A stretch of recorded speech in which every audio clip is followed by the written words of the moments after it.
Ladies and gentlemen, welcome back to the Crypto News Podcast. We are buzzing as always, recording during Crypto Canada Week, huge week in my hometown of Toronto. We have Blockchain Futurists this week and ConsenSys, which is normally in Austin and somehow moved to Toronto. Still don't know how that happened, but I'm not complaining because now I have a 2-minute walk to the conference instead of a 1,000-mile flight and a hotel and all that. So super pumped. But today we have Hines on the show today, CEO and founder of Fleek. Can't wait to get into this one, as Fleek is an agentic cloud platform that gives developers and creators the tools to create, manage, and monetize AI agents and virtual influencers. Oh, this is going to be so much fun. I have so many freaking questions. Before launching Fleek, Harrison founded Token Foundry at ConsenSys and has spent the past 8+ years building in the blockchain and Web3 space, now focused on the next evolution of the interweb, also known as agents. Harrison, welcome to the show, my friend. Pumped to have you on, and I got to say, great tat. I love the tat. Thank you. Thanks for having me. Excited for this chat. Myself as well. Likewise. Let's start with the tat here. I'm a tat virgin. I love tats. I think they're awesome. I think they look great on people. I don't know. I don't think I have anything meaningful enough. And I also know myself. I don't have an addictive personality, but all my friends who started with the tats, they just go full bodies. They got 6 sleeves. And I think if I did one on my arm, I think I'd just be a sleeve guy going forward. What's it like being a tat dude? Yeah, I would say they do get addicting. And I think everyone before they get their first one thinks the same, I don't have anything meaningful enough to get. And then after your first one, your definition of what's meaningful enough to get tattooed becomes much wider of a net. So yeah, I recommend them. The neck one had to hurt, no? No, the worst was the spine and the center of the chest. Anywhere where there's bony. Very little skin between the bone, those hurt. Wow. Crazy stuff. Yeah. All right, let's get into it. For the listeners at home, I'm sure everyone's wondering, what the F is an agent? We've seen agents it's literally everywhere. I love YouTube for learning. I mean, I watch some bullshit on YouTube as well. I love my YouTube golf for my sports highlights, but most of my YouTube time is spent learning, and my whole feed is just agent this, agent that, MCP this. Agents are absolutely taking over. We're still at a time where they haven't really gone mainstream yet. It's only I don't want to say the techie folks, but you got to have some tech background to use an agent right now. Let's start from ground zero. What the heck is an agent? Why is it so useful? And sort of tie that into what you guys are doing and how the future of the internet will look. Yeah, I'd say agents, it's kind of a word like website or app. It's got so many different definitions and subcategories within it. What I like to describe it at is kind of like the next evolution of a website or an app where, right now, as a person, you use websites and apps to accomplish something.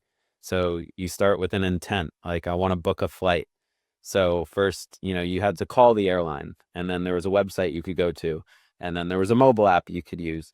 So an agent is kind of what I would an easy mental model, what is coming next, where you have an intent, but instead of needing to click through a bunch of web pages or search on Google and then go to different websites and then, find the one you want and click through a bunch of static user interface screens or on a mobile app, an agent would be more of a conversational experience where you want to do something, and instead of needing to, traverse these websites or app pages, you would just basically conversationally explain what you want, and you get what you want done out of that.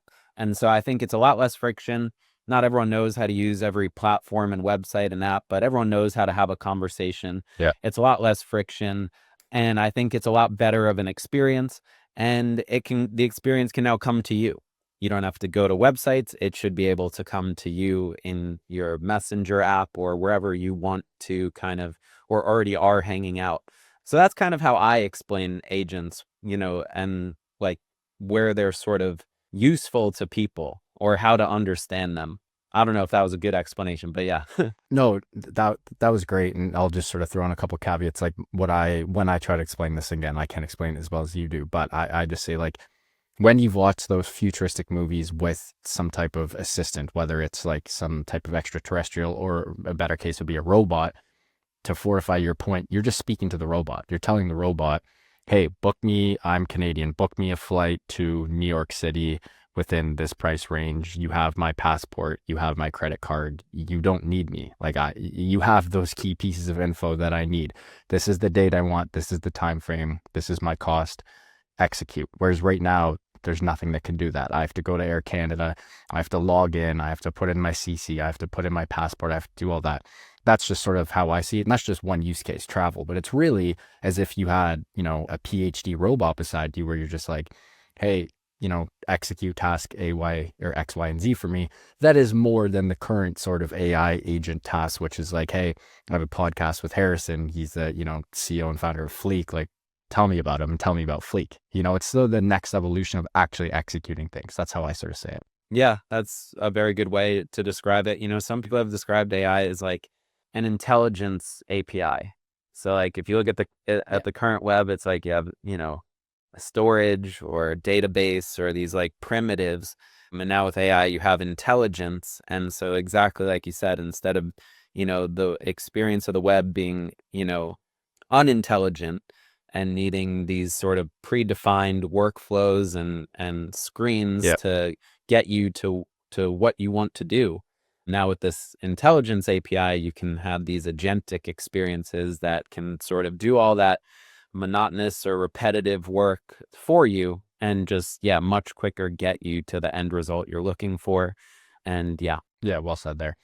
Let's jump into Fleek for a sec. So why create Fleek and why this big sort of agentic cloud use case? And sort of, I guess a better way to start would just be like, tell us about the solutions that Fleek provides to sort of the current problems out there right now, which I guess comes down to like what you guys are doing, how clean, concise, and in the cloud versus the fragmented sort of dev AI stacks. Yeah. So, basically we've made our name in hosting. So we're the largest sort of, I'd say, Web3 hosting platform. We host over 100,000 apps and websites. And so it was natural for us when agents started to become a big thing to expand our capabilities to also host agents. And so we started with just the hosting piece of it, which is like, okay, you want to run this agent, you need it to run somewhere. But what we quickly realized is that, unlike websites and apps, the needs of agents were a lot different and unique. And a lot of the infrastructure you need to build these agents is super fragmented. So you could build like it's like where we're sort of focusing is like it's very easy to create these slop bot level agents where you can immediately identify them on Twitter or something. The responses aren't great, the interactions aren't great. But if you want to create really high quality agents, it requires a lot of different infrastructure. And right now it's all over the place because you see there's these new models, these new specialized capabilities across all these different providers. So like if you want, to have a very high quality avatar for your agent, if you want to generate content, whether it's, tweets or images or videos, or you want your agent or avatar to have a voice and have, very high quality lip sync capabilities. And now you want your agent to live across all these social platforms or messaging platforms and have all these skills and capabilities for it to do useful things with useful data and information. That's a lot of different vendors. Yeah. That requires a lot of time and technical skills. And so that is where, after doing the initial hosting POC, and we started with the Aliza framework, which is very character-based and social use case-based, that brought us a lot of customers interested in those use cases, which made us realize that was the direction we really wanted to focus in, was these more social agent, virtual companion, virtual kind of influencer, AI girlfriend type direction. And like you said, try to make it easy where anyone can try to create, manage, and most importantly, monetize these things.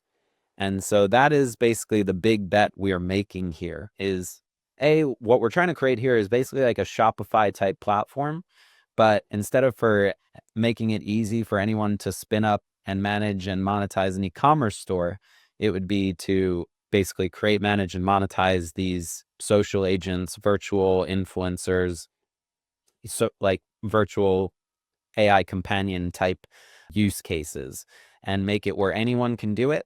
And my thesis is that the same way, like what drop shipping was to our generation, like when you were in high school or college, like drop shipping was the main way, like kids our age, like made money online basically. 100%. Where you would, like search AliExpress, look for a product in a niche, then set up a Shopify store, run Facebook ads. Run some ads. Yep. Yeah. But young kids, I don't think are going to do that. Drop shipping is very saturated, very competitive now.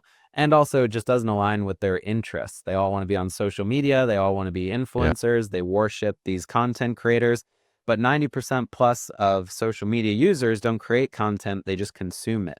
Maybe people don't think they're good looking enough or interesting enough, or they're camera shy or whatever it is. Yeah. But now with these social agents, and virtual influencers, I think that becomes like this younger generation's version of drop shipping, where anyone can create their own, Kardashian army and like basically build a fan base, build a following, live out whatever fantasy they want, be a fitness influencer, be a crypto influencer, whatever you want to be, and automate most of the process for creating the content, posting the content, and then be able to monetize it the same way a lot of these human influencers do. Sell subscriptions, sell exclusive gated content, do brand sponsorships, Bingo. all these types of things. And I think it becomes a new, like, kind of daily fantasy sports type category of young people making money, having fun, doing something that aligns with their interests, but is actually a way they can make money. And I don't think you need, every virtual influencer to be Kim Kardashian level famous. A lot of these brands actually prefer the micro influencers and see better ROI there. But what you get with this is you kind of get like user generated content leveraging AI is one of the breakout use cases of AI so far. It brings the cost of content creation down to near zero. It's highly scalable, and you don't have to deal with all the human influencer user generated content issues. The worst. Some of the worst people on the planet. I mean, yeah, maybe not the worst, like there's terrorists and, human traffickers, but yeah, shitty influencers are up there. pretty bad folks. And so that's exactly where I think this is going to go is I think, while AI UGC is great for getting the cost down and the quality high and not having to deal with human influencers, when it's just AI avatars, you lose the influence piece. Because they don't have fan bases, they don't have followings, so it's just an AI avatar that you're posting on your own account or a faceless account. But if you can marry that to the sort of influencer social media following piece, then you can really create a very interesting ecosystem where anyone can now create these things based on their interests, what they're knowledgeable about, manage them like a Hollywood manager would manage their, talent, roster, or the way a kid would manage his fantasy football team. And now you can actually, have people chat with these things. You can make money off of those users the same way human influencers do off of their fan bases and communities. But then, like I said, the bigger picture here is we do think brands and companies would find this virtual influencer fleet very attractive to run some of these social amplification, social media marketing, influencer marketing, UGC type campaigns and see very high ROI, very, cost effective, very scalable, very high quality, and none of the sort of drawbacks you get with human influencers with dealing with personalities and egos and 1 to 2 week turnaround times, etc. I love that. Wow, what a start. Okay, we got to take a quick break here, and then we're going to take a deep dive into Fleek and why you guys chose to sort of not go all in per se. It's the wrong word on my end, but relatively all in on this, like on the virtual influencer. I mean, you guys, you have the tech to build agents for pretty much anything, and you chose the virtual influencer route, and I can't wait to get into that. Huge shout out to Prime XPT, longtime friend.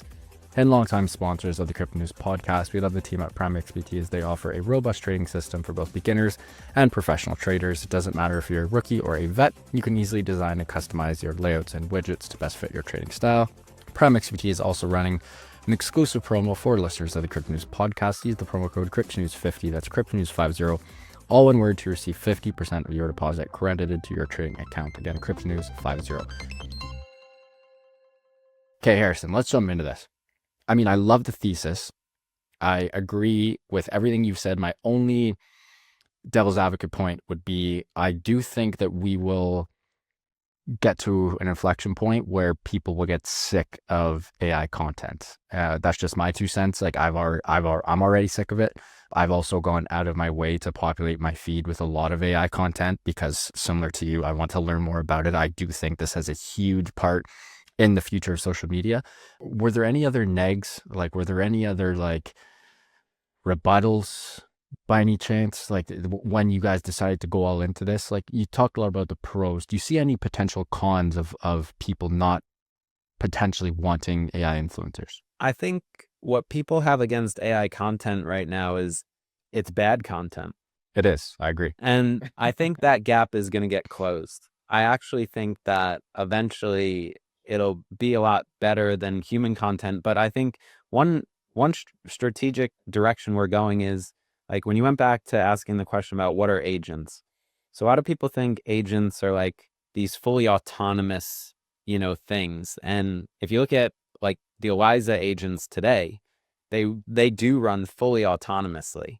And I think that's part of the issue with the quality of the content is, right now it's like you're describing this character, you're deploying it, and then you're just observing it. And so where we are sort of starting is with a way more human in the loop type experience.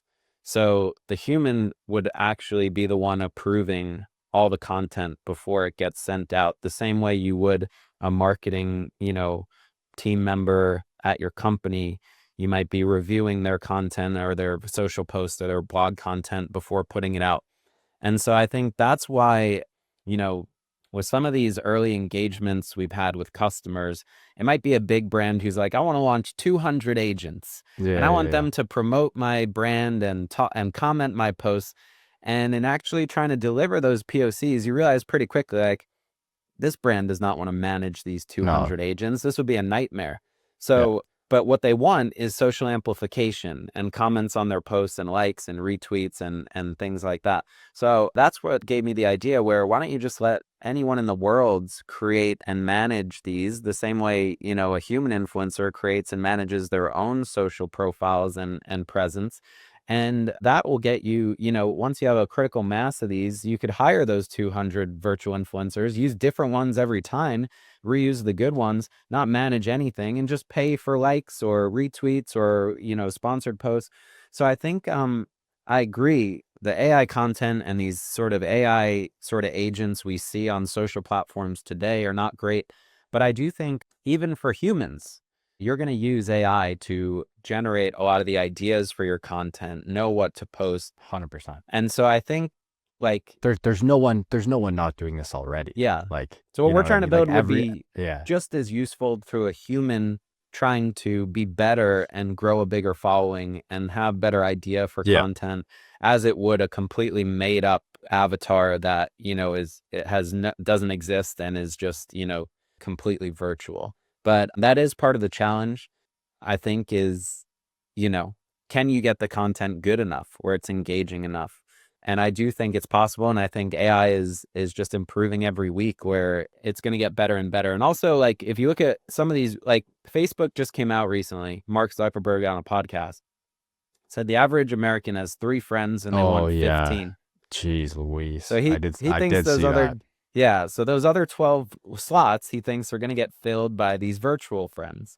And so I think, I'd rather see an open ecosystem of these virtual friends than, a corporation trying to, push their virtual friends onto you. Harrison, you're on a roll here, mates. I do want to, well, firstly, I want to congratulate you and the team on the token sale. FLK is your token. It was listed on CoinList. It officially closed a couple days ago.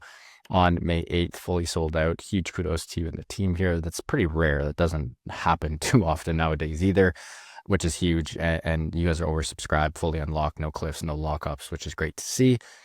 Why? And I, again, this is for the listeners here, but why the token? This is something that I'm very bullish is a shitty word and I don't like using it, but I don't have a better word right now, but I'm very bullish on AI and crypto for a bunch of reasons, but in particular, like the future of the AI economy is via tokens. Like I think it was Google who came out with an earnings report not too long ago talking about how many tokens were used over the last quarter for their AI models. Like we are literally moving towards a token economy. AI uses tokens and crypto has tokens. Was there from the get-go, was it, hey, we're going to launch a token along with this? Was there ever a world where it's like, did we need a token? Did we just go full Web 2? Like walk me through that whole process and why you guys chose to go the AI plus Web 3 route. Well, I think we came from Web 3, and I do think that a token plays a big role in this vision. Because like basically, like token's main use is basically to bootstrap the supply side of a network.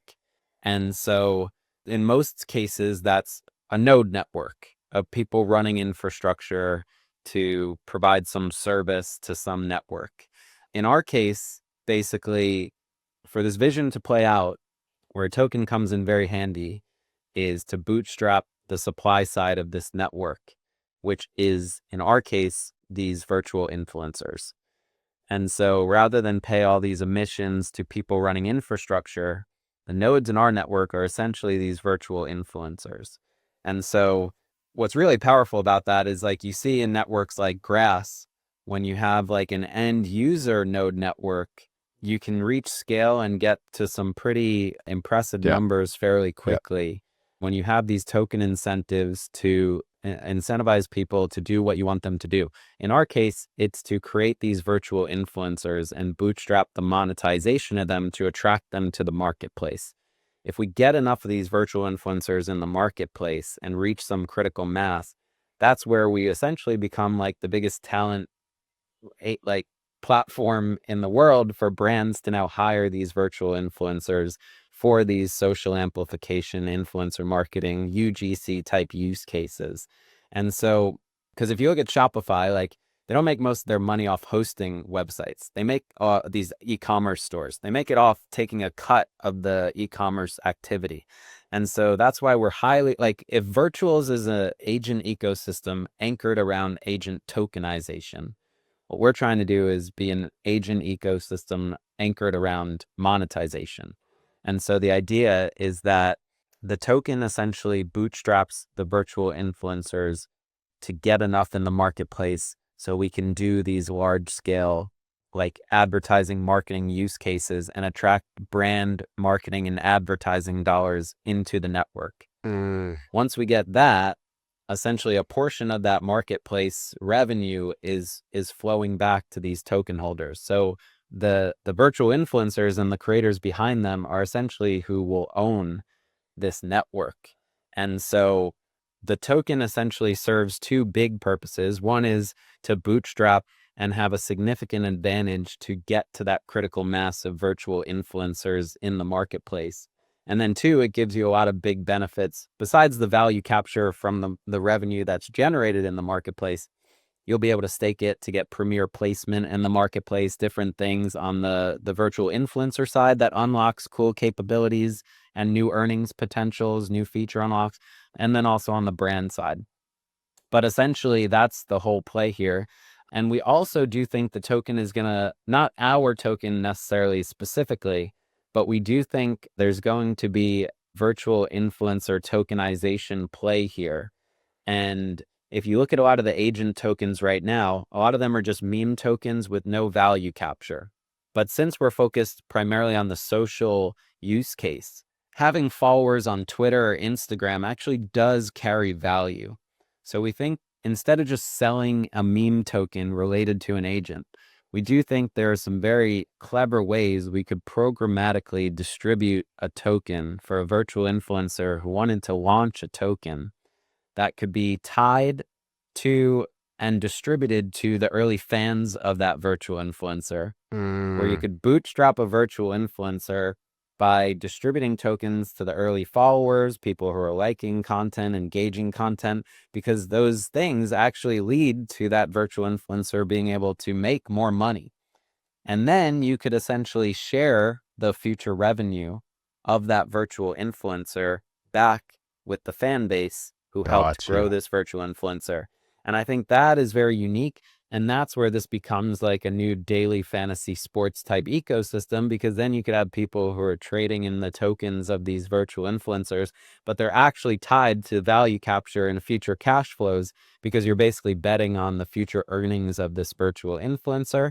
And so you can, get involved as just someone who doesn't even want to create these virtual influencers, but just wants to engage, interact, help build them up, earn tokens, and then, basically, use it as a way to earn money, even on the non-creator of these virtual influencer sides, but just as a participant in the ecosystem. So I think you're right. Web3, crypto, that's going to play a big role in agents and virtual influencers, and we're fully prepared to lean heavily into that. But we want to win on a good product first, and then weave those things in rather than lead with them. So yeah, that's kind of the approach we're taking. I love that. Harrison, what an episode. Really appreciate you coming on.